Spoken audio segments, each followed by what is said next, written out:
It's going to be a jump. Now, here it looked like a jump. There, this looks like a foul to me.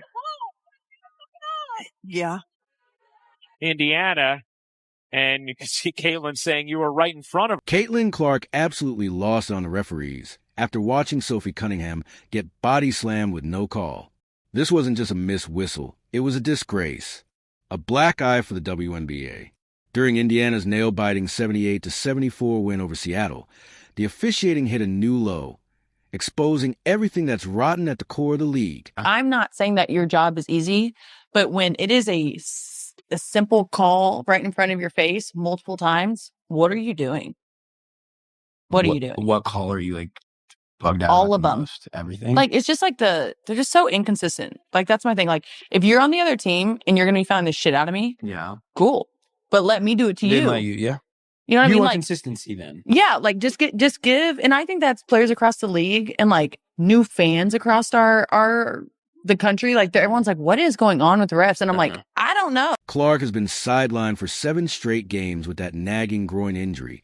But even from a bench, she couldn't hold it in anymore. Am I ever advocating for players to throw other players on the ground? No. We've seen so much of it throughout the WNBA. He watches this happen right in front of him. There's so much contact on the play and he does nothing. He doesn't blow his whistle. He doesn't stop the play. He doesn't.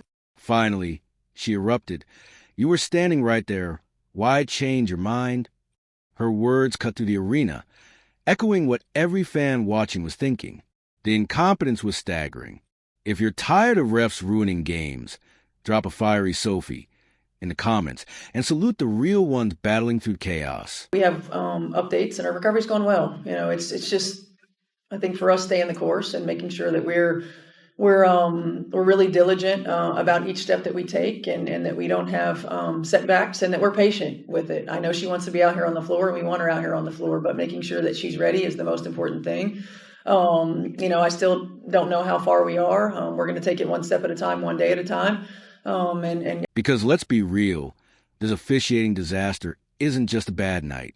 It's a full-blown crisis, and Clark's outrage has become the rallying cry for a league teetering on the edge. I don't even know what the players can do because the players aren't being protected. And I know so many of the times, we're talking about this when it comes to the Indiana Fever, but this does happen across the league. There are many plays that we could pull up. Do you guys have any suggestions on what can actually be done? The coaches get fined when they call them out to the media. This is a top-down issue. This is a commissioner's. WNBA refereeing has officially hit rock bottom. And it's not just Fever fans fed up. Players, coaches, and supporters across the league are calling it out. Week after week, game after game, the blunders pile up. Here's how bad it is. Sophie Cunningham got fined $500 for a TikTok making fun of refs. But when she gets crushed on the court, silence. No call. That tells you exactly where the league's priorities lie. And Commissioner Kathy Engelbert? She has the audacity to say only losing teams complain about refs. Newsflash, when your biggest stars are getting abused nightly, it's not about losing. It's about safety and professionalism. The officiating in the WNBA, I kind of already went off on it, but it's just atrocious.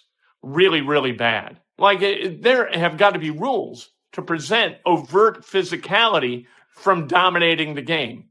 And that's what we've got. We've got it in the NBA. We've got it in the WNBA. Nobody wants to call a bunch of fouls, but these officials don't know what a foul is and a foul isn't. They can't even tell when a ball goes out of bounds. You've got 2 million plus people watching some of these games. You have got to have a correctly officiated product, or at least confidently officiated product and competently officiated product. Even the most respected voices are done with it. Becky Hammond's rants are becoming legendary. Kelsey Plum showing up at pressers scratched and bruised, asking how she got mauled for 40 minutes and only earned 6 free throws. The frustration is boiling over. This year, it's not just Caitlin Clark. If you wear that Indiana Fever jersey, consider it done. The refs are not going to be fair, and they are going to cheat and do whatever it takes to do what the higher-ups say. But while chaos swirls around the league, Sophie Cunningham is rising above it. She's become Indiana's most reliable closer with Clark sidelined, proving she's more than just an enforcer. And I got scratches on my face, I got scratches on my body, and these guards on the other team get these ticky-tack fouls, and I'm sick of it. I get fouled like that every possession. Bikini gets fouled like that in the post all the time, and they don't call it, and I don't know what else to do. Like, it's really frustrating, though. I'm like, I feel, I mean, there's multiple shots at the end of the game, either into the third, into the fourth, where they're just coming and swinging, and they just... Against Seattle, she dropped 17 points on 5 of 6 shooting, including a lethal 4 of 5 from deep. Oh, and here's the kicker. She was the only Fever player to hit a 3 all game. Gabby Williams storms inside, can't finish it, follows it up into the arms of Bibby, just signed for the rest of the season by Indiana. Been a perfect fit at the stretch 4. Cunningham connects on a 3. And you just look at her frame, 6'6" and super long. Cunningham connects on another 3. This isn't some lucky stretch. Sophie's been torching defenses all season, earning the nickname the Blonde Bomber. Ever since she went viral backing up Clark in that Connecticut Sun brawl, her confidence and her following has skyrocketed. 800,000 new fans, surging jersey sales, and on top of it all, she's delivering every single night. Games from Sophie Cunningham, the only player on the Indiana Fever to make her threes tonight. The Indiana Fever were 4 of 21 from downtown, and Sophie Cunningham hit all 4 of those threes. 17 points. And the difference between this and the Lynx game, which was Sophie Cunningham's last really good breakout game, this wasn't late. This was, we're struggling offensively. Somebody needs to come through, and Sophie Cunningham came through. Sophie's transformation from gritty role player to certified WNBA star has been one of the highlights of the season. She's not just Indiana's muscle anymore. She's their most dependable scorer. That rare mix has made her a fan favorite.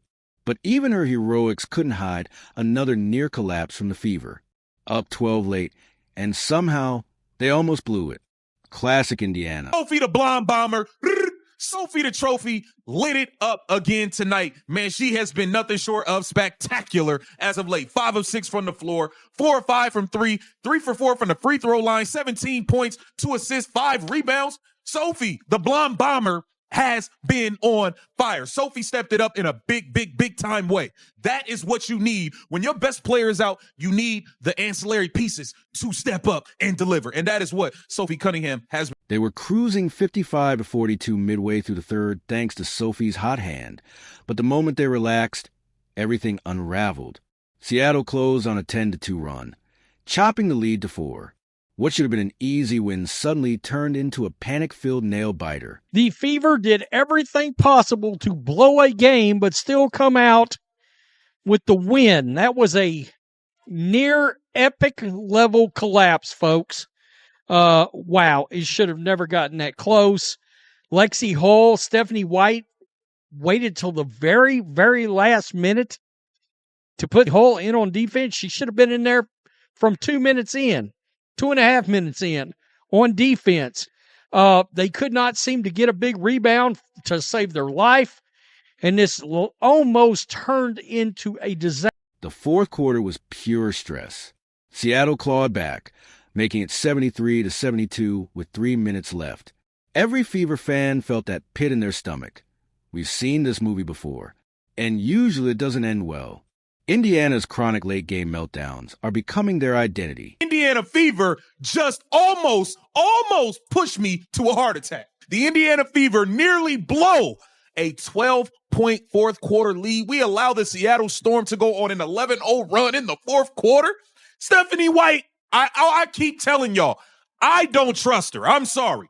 We give up a 11-0 run within the last 4 minutes to let this team cut the lead down. And to make matters worse, Kelsey Mitchell had a nightmare outing.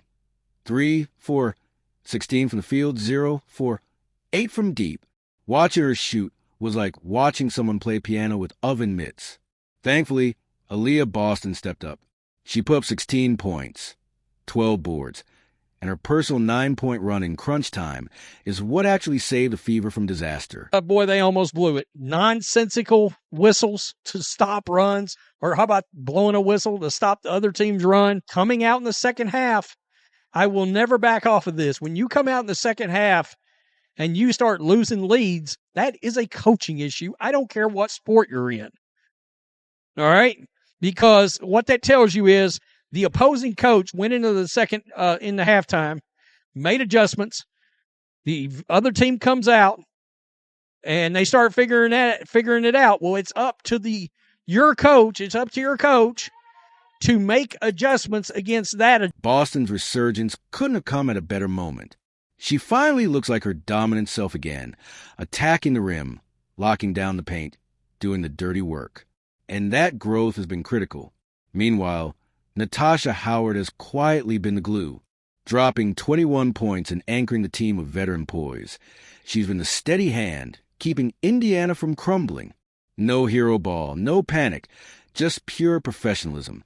And in a league drowning in chaos, that kind of leadership is exactly what the Fever need.